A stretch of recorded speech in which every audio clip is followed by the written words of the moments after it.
सारा भाई काजे राम राम।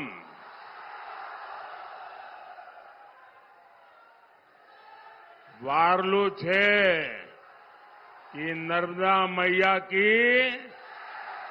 नर्मदा मैया की, नर्मदा मैया की। कोटेश्वर और बालूपुर के सभी संतों को मेरे प्रणाम।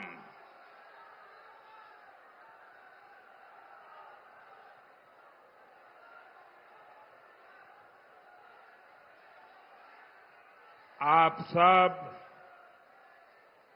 अपना समय निकालकर मुझे आशीर्वाद देने आए हैं, ये मेरे लिए बहुत बड़े सौभाग्य की बात है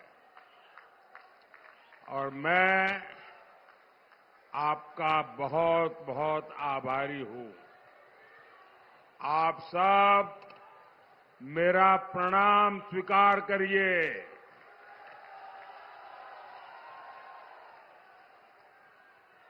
साथियों,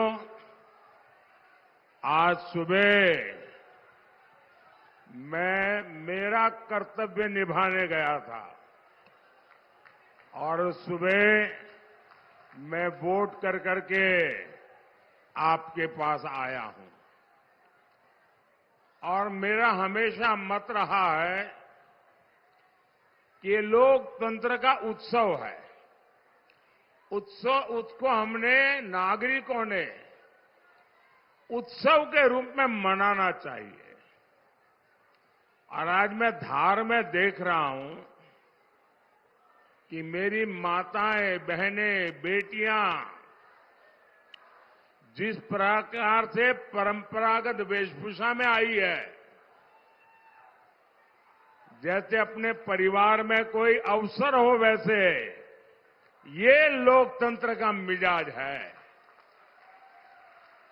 आपने ये, और मैं पक्का मानता हूं कि मीडिया वाले मुझे तो बहुत पब्लिसिटी देते हैं, लेकिन थोड़ा आज ये उत्सव का माहौल बनाकर यहां मैं जो बहन बेटियां देख रहा हूं, क्या बढ़िया बढ़िया वस्त्र पहन करके आई हैं। लोकतंत्र को उत्सव बना दिया इन सबने।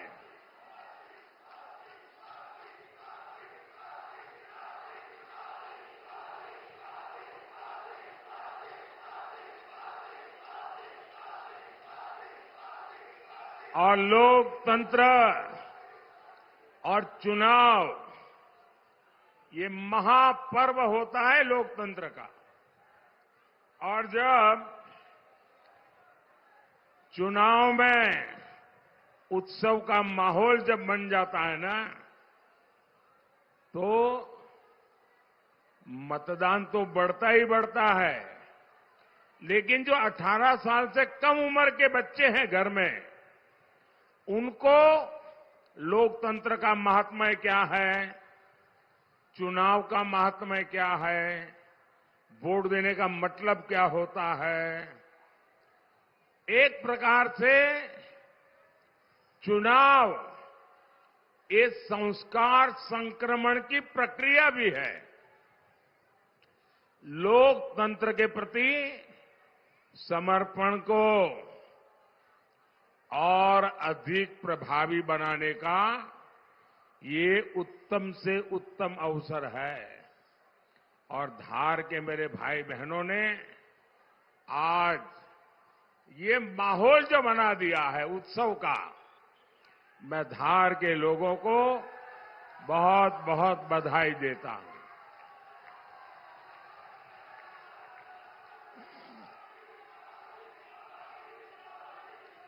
यहां कुछ लोग ये फोटो वगैरह के लेकर के आए हैं। आप सबके फोटो मैंने देख लिए हैं। अगर आप बैठ जाएंगे तो मेरे पर बड़ी कृपा होगी,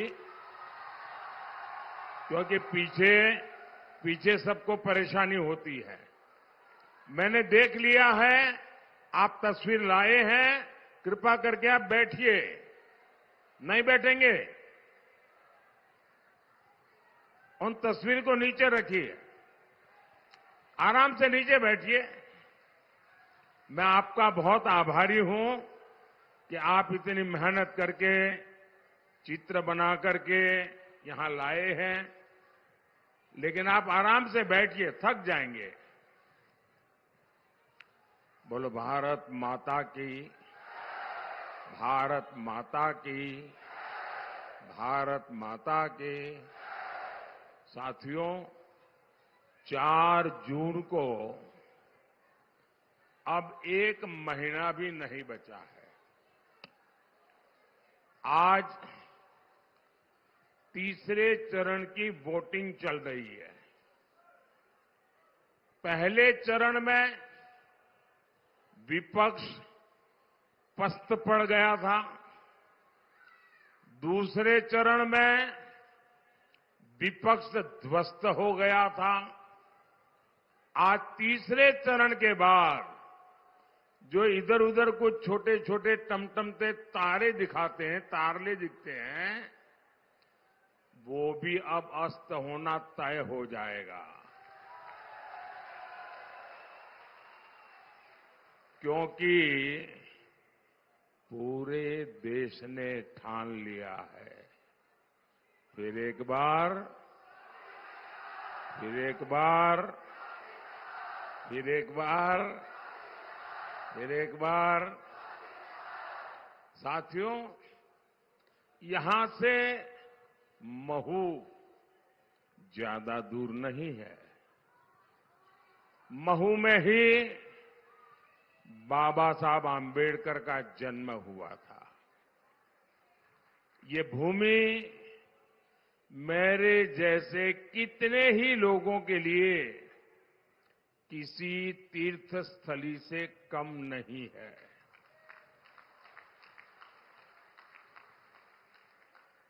और मैं तो अगर स्वार्थ की भाषा में बोलूं,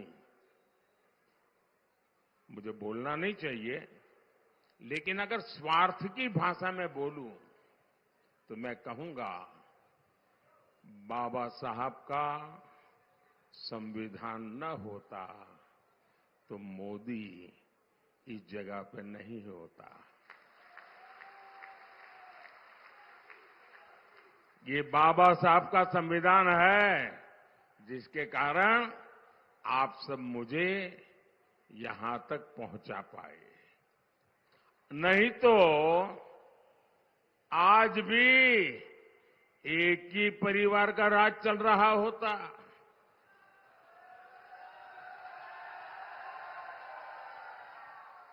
नामदार ही नामदार होते, कामदार का तो हिसाब ही नहीं होता।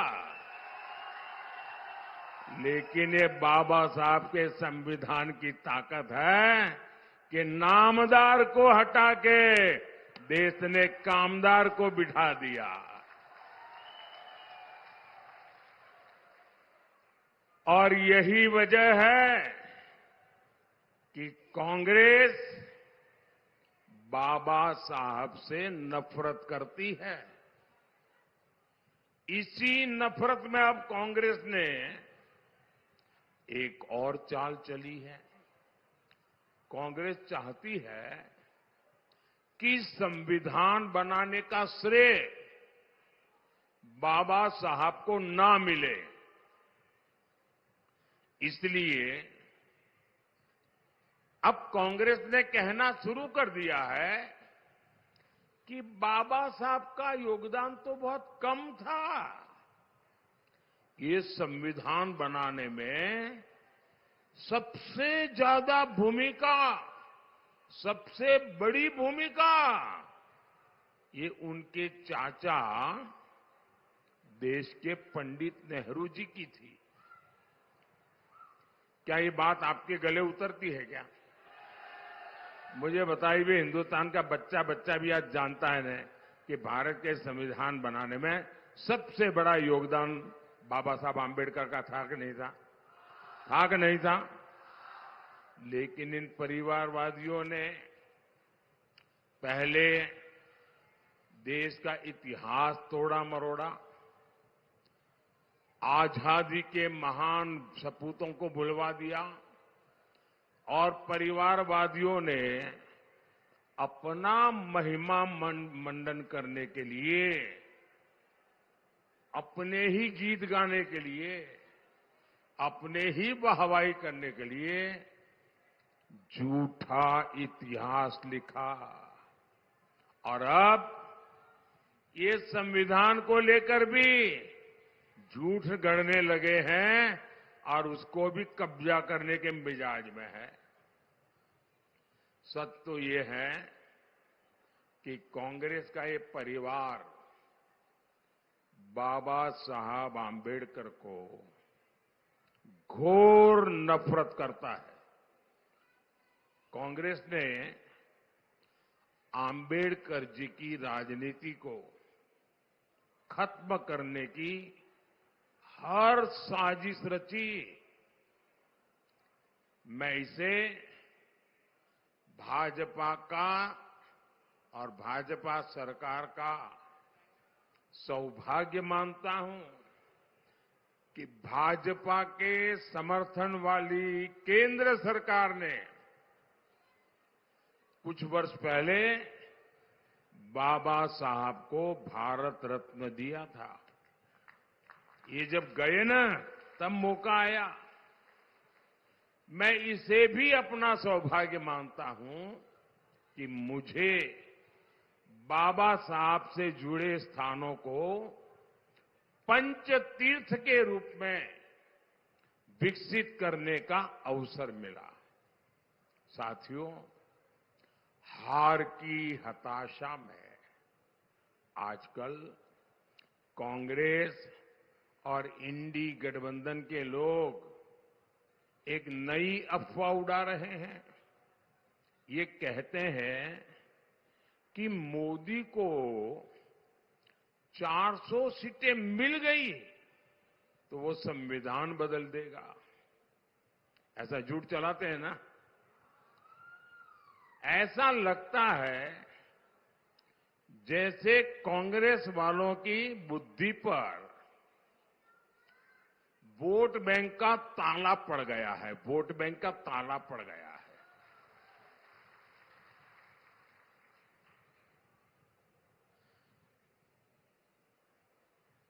अब इनको मैं बुद्धिमानी कहूं या न कहूं, ये भी मेरे लिए सवाल है।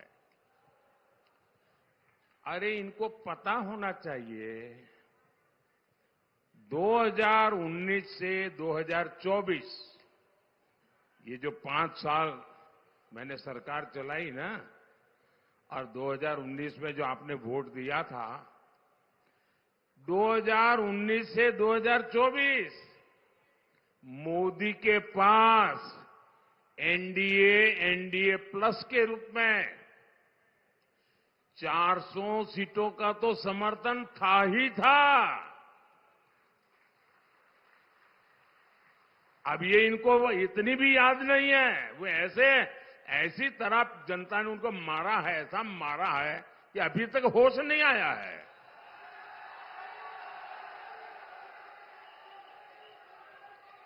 दो 2019 के बाद करीब 300 सीटें तो एनडीए के पास थी। इसके अलावा 3-4 क्षेत्रीय पार्टियां और निर्दलीय पूरे 5 साल हमारे साथ खड़े रहे। ये सब अगर मैं मिला लूं, एनडीए प्लस का हिसाब लगा लूं, तो ये करीब 400 पहुंच जाता है। और मोदी ने 400 सीटों का उपयोग किस काम के लिए किया? मोदी ने 400 सीटों का उपयोग 370 हटाने के लिए किया।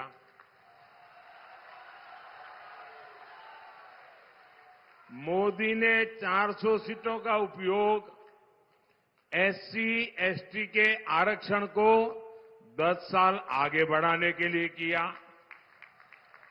मोदी ने 400 सीटों का उपयोग एक आदिवासी बेटी को पहली बार राष्ट्रपति बनाने के लिए किया। मोदी ने 400 सीटों का उपयोग महिला आरक्षण के लिए किया और मोदी 400 सीटें क्यों मांग रहा है, ये भी देश को जानना बहुत जरूरी है। मोदी को 400 सीटें यानी एक प्रकार से 2019 से 24 जो दिया उसको रिपीट करने के लिए मैं कह रहा हूं। मोदी को 400 सीटें चाहिए ताकि मैं कांग्रेस और इंडी गठबंधन की हर साजिश को रोक सकूं।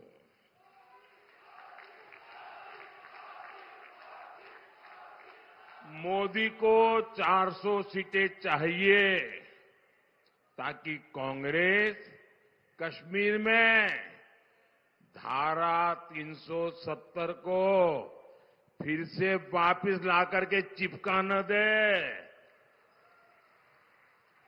खेल बिगाड़ न दे।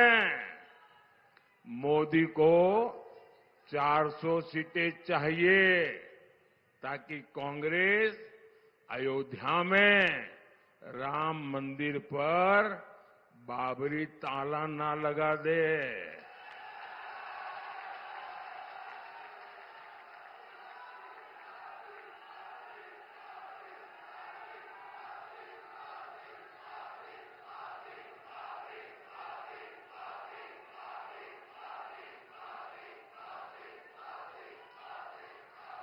मोदी को 400 सीटें चाहिए ताकि कांग्रेस देश की खाली जमीन, खाली द्वीप, आइलैंड्स दूसरे देशों को गिफ्ट न कर दे, सौंप न दे। मोदी को 400 सीटें चाहिए ताकि कांग्रेस एससी, एसटी, ओबीसी से उनको जो आरक्षण मिला है ना, बाबा साहब आंबेडकर ने जो आरक्षण दिया है, भारत के संविधान ने जो आरक्षण दिया है, ये वोट बैंक के लिए उसमें डाका न डाले, इसलिए 400 सीट चाहिए। मोदी को 400 सीटें चाहिए ताकि कांग्रेस अपने वोट बैंक की सभी जातियों को रातों रात ओबीसी घोषित न कर दे और ओबीसी का जो कोटा है उसमें डाका न डाले, इसलिए मुझे 400 सीट चाहिए।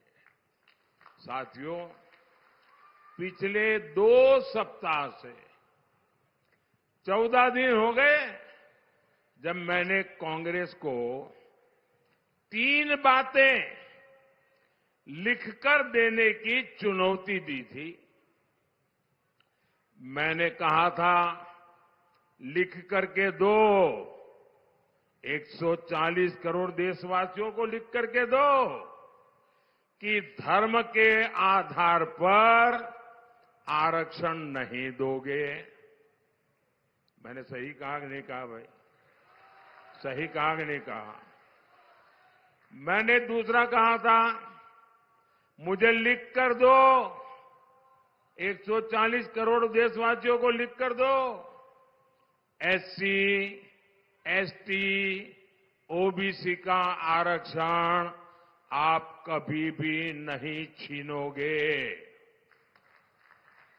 मैंने उनको कहा था कि आप देश के नागरिकों को लिखकर दो, कांग्रेस की राज्य सरकारें ओबीसी कोटे से रातों रात डाका डाल करके मुसलमानों को आरक्षण नहीं दे देंगे।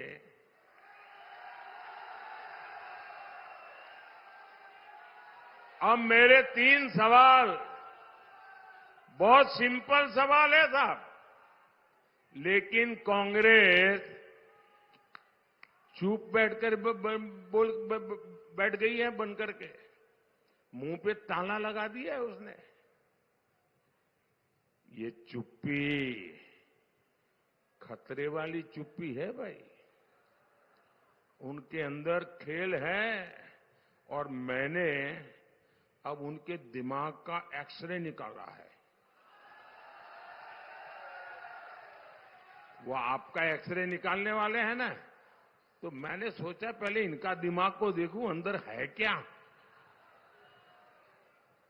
तो उसमें वोट बैंक ही नजर आ रही है, बस हर चीज में वोट बैंक, हर चीज में वोट बैंक। साथियों, कांग्रेस तो चुप है, लेकिन आज इनके एक बड़े साथी ने इंडी गठबंधन के इरादों पर मुहर लगा दी। उनके एक नेता जो चारा खाने के कारण जेल में है, जो पशुओं का चारा खा गए, और अदालत ने जिनको सजा दी है, अदालत ने उनको सजा दी है, सुप्रीम कोर्ट तक सबने मान्य किया कि इन्होंने भ्रष्टाचार किया है। ऐसे उनके सागरित और इनकी बेशर्मी देखो। वो अभी जमानत पे आए हैं बाहर तबीयत के कारण, जेल में कैद थे, कैदी है, गुनहगार है, और अदालत ने उनको गुनहगार बना दिया है जी। अरे आपके गांव में भी अगर कोई 6 महीने जेल सजा काट करके आए ना, तो गांव वाले भी दूर रहते हैं, बेटी का व्यवहार करने से दूर रहते हैं। ये कांग्रेस वाले इतने गिर चुके हैं, उनको माथे पे बिठा के नाच रहे हैं। अच्छा, उन्होंने क्या कहा, अभी अभी कहा है, पिछले 24 घंटे में ही उन्होंने कहा, ऐसे हाथ पछाड़ के बोल रहे हैं, मुसलमानों को आरक्षण मिलना चाहिए। और सिर्फ आरक्षण नहीं मिलना चाहिए, वो कहते हैं कि पूरा का पूरा आरक्षण मुसलमानों को मिलना चाहिए। इसका मतलब क्या हुआ? इसका मतलब क्या हुआ? यानी एससी, एसटी, ओबीसी समाज को जितना आरक्षण मिला है वो छीनकर ये लोग पूरा का पूरा आरक्षण मुसलमानों को देना चाहते हैं। आखिर ये लोग ऐसा क्यों कर रहे हैं? क्योंकि यही वोट बैंक, उसी के सहारे वो अपने सांस गिन रहे हैं। बाकी तो उनका सब खत्म हो चुका है, कुछ बचा नहीं है। बारी बारी से सब छोड़ करके भाग गए। बताइए साथियों, मोदी तो इतने दिनों से सिर्फ यही कह रहा था कि ये आपके हक में से कुछ हिस्सा काटकर धर्म के आधार पर बांट देंगे। लेकिन इनकी साजिश तो और गहरी है। ये लोग अब डंके की चोट पर कह रहे हैं, जिस दिन वोटिंग हो रही है उस दिन कह रहे हैं एससी, एसटी, ओबीसी का पूरा आरक्षण ये मुस्लिम समाज को देना चाहते हैं। मैं जरा आपसे पूछ रहा हूं भाइयों, ये धार की धरती है, ये राजा भोज की धरती है। आप मुझे बताइए, ये जो इंडी अलायंस वाले, कांग्रेस वाले और उनके चट्टे बट्टे ये जो खेल कर रहे हैं, क्या आपको ये मंजूर है क्या? सबके सब मुझे हाथ ऊपर करके बताइए, मंजूर है क्या? आप इसको मंजूरी दे सकते हैं क्या? ये आपके हकों को लूटना चाहते हैं। ऐसे लोगों का जमानत जब्त होना चाहिए कि नहीं होना चाहिए? इनको हमेशा हमेशा राजनीतिक जीवन से दूर करना चाहिए कि नहीं करना चाहिए? जो बाबा साहब को मंजूर नहीं था, जिसका बाबा साहब ने अपने युग में विरोध किया था, क्या आप उसका विरोध करेंगे? इस बार ये कांग्रेस और उनके सब साथियों को चुन चुन करके राजनीति में साफ कर देना, ये बाबा साहब आंबेडकर को बड़ी श्रद्धांजलि होगी। क्योंकि उन्होंने बाबा साहब आंबेडकर की पीठ पे छुरा भोंका है। इन्होंने भारत के संविधान की पीठ पे छुरा भोंका है। मोदी ने इस चुनाव में कांग्रेस के सारे वादों इरादों की पोल खोल दी है। साथियों, कांग्रेस तुष्टीकरण के दलदल में ऐसा धंस चुकी है कि उसे और कुछ नजर नहीं आता है। कांग्रेस की चली तो कांग्रेस कहेगी कि भारत में जीने का पहला हक भी उसके वोट बैंक को है। अपने घोषणा पत्र में कांग्रेस ने लिखा है, कांग्रेस सरकारी टेंडर में भी अल्पसंख्यकों को हिस्सेदारी सुनिश्चित करेंगे।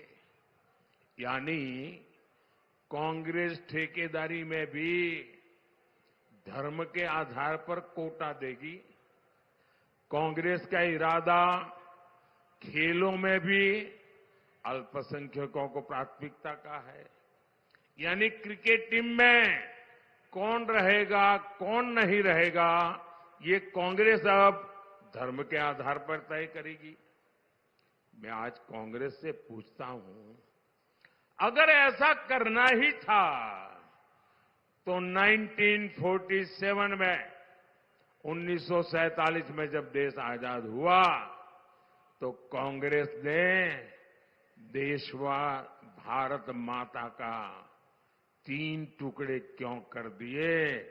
भारत मां की भुजाएं क्यों काट दी? देश का बंटवारा क्यों किया? 47 में ही पूरा देश आप पाकिस्तान बना देते, उसी समय भारत का नामो निशान मिटा देते। मैं आज 2 टूक कह रहा हूं और ये कांग्रेस वाले और उनके सारे चट्टे बट्टे जरा कान खोल के सुन लो। और मैं बराबर पूरी ताकत से कह रहा हूं, कांग्रेस वाले और उनके सारे इंडिया अलायंस वाले कान खोल करके सुन लो। जब तक मोदी जिंदा है,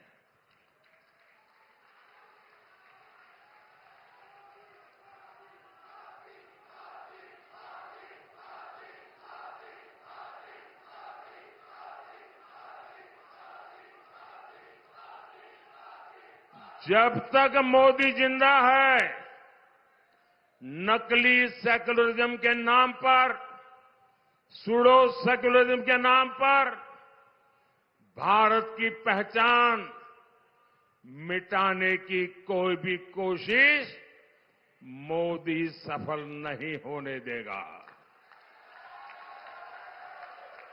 और ये हजारों वर्ष पुराने भारत को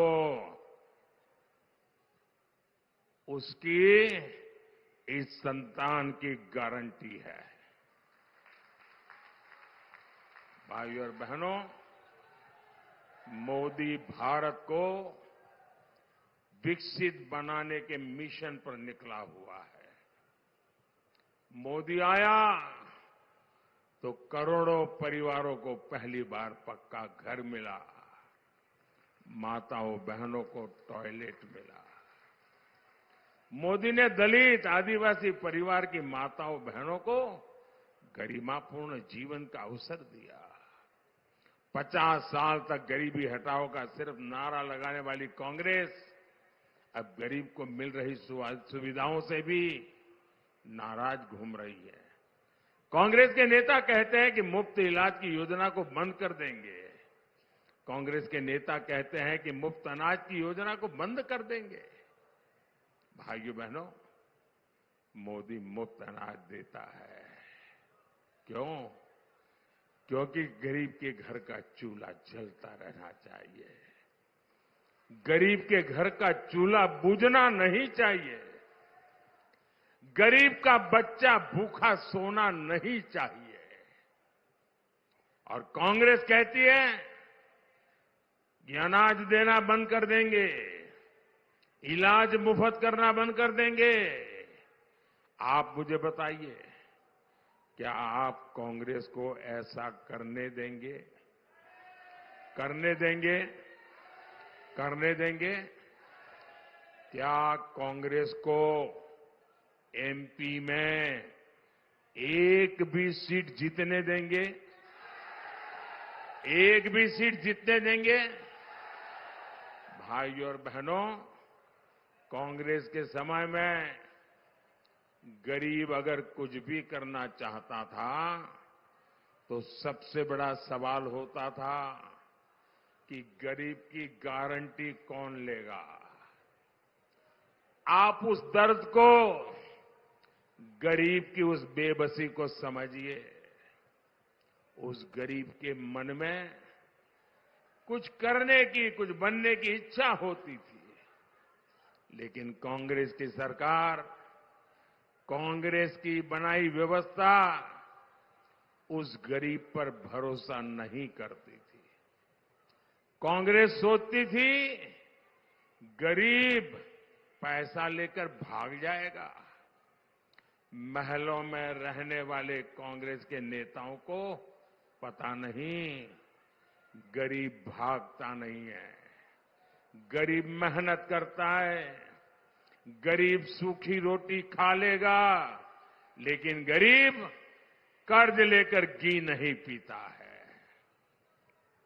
साथियों, ये मोदी, ये गरीब का बेटा है, जिसने देश के हर गरीब की गारंटी ली है। मोदी ने 50 करोड़ से अधिक बैंक अकाउंट खोले। मोदी ने गरीब से बिना गारंटी लिए मुद्रा योजना के तहत उन्हें लगभग 30 लाख करोड़ रुपए का लोन दिया। मोदी ने बिना गारंटी लिए रेहड़ी, ठेले, फुटपाथ पर काम करने वाले गरीबों को बैंकों से 11,000 करोड़ रुपए की मदद दिलवाई। भाइयों और बहनों, भाजपा विकास भी, विरासत भी के मंत्र पर चलती है, लेकिन कांग्रेस ने विरासत के, आस्था के हमारे हर काम का विरोध किया। महाकाल, महालोक का निर्माण भाजपा ने किया। कांग्रेस ने इसका कदम कदम पर विरोध किया। देश की धरोहरों को संरक्षण देना और उससे रोजगार पैदा करना, ये भाजपा का प्रयास रहता है। इसलिए ही धार की भोजशाला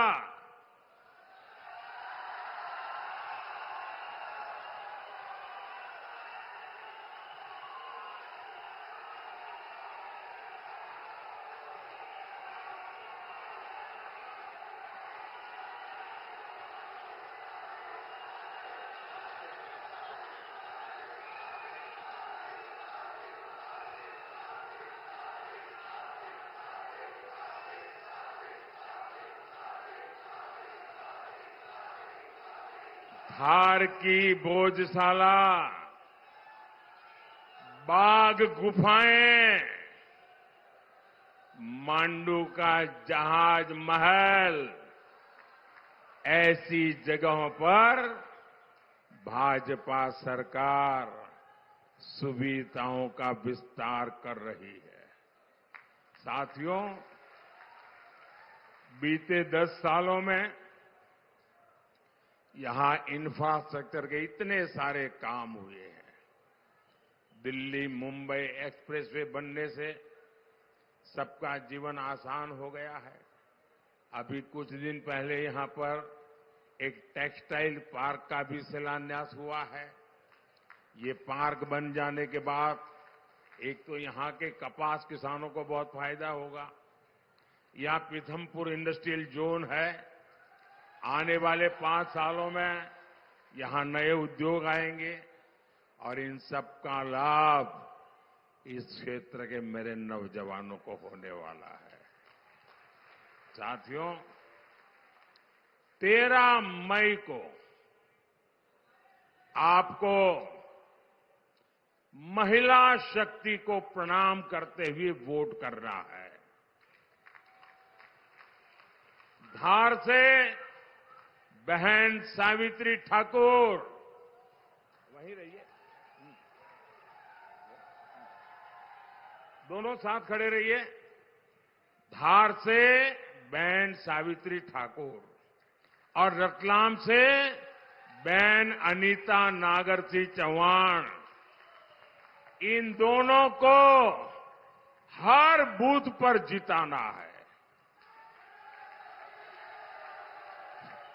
ज्यादा से ज्यादा मतदान करवाएंगे, हर पोलिंग बूथ जीतेंगे, महिलाओं का मतदान पुरुषों से ज्यादा करवाएंगे, पोलिंग बूथ के सारे रिकॉर्ड तोड़ेंगे। अच्छा, मेरा एक काम करेंगे, सबके सब बताओ तो बोलूंगा। जरा हाथ ऊपर करके बताओ, मेरा एक काम करोगे? करोगे? देखिए, घर घर जाइएगा, कोई घर छूटना नहीं चाहिए। हर परिवार में जाइए और हर परिवार में जाके कहिएगा कि अपने मोदी जी धार आए थे, अपने मोदी जी धार आए थे और मोदी जी ने सबको राम राम कहा है। मेरा राम राम पहुंचा दोगे? हर बुजुर्ग को मेरा राम राम पहुंचेगा? हर माता पिता को मेरा राम राम पहुंचेगा? हर दादा दादी को मेरा राम राम पहुंचेगा? हर परिवार में मेरा राम राम पहुंचेगा? बोलिए भारत माता की, भारत माता की, भारत माता की। बहुत बहुत धन्यवाद।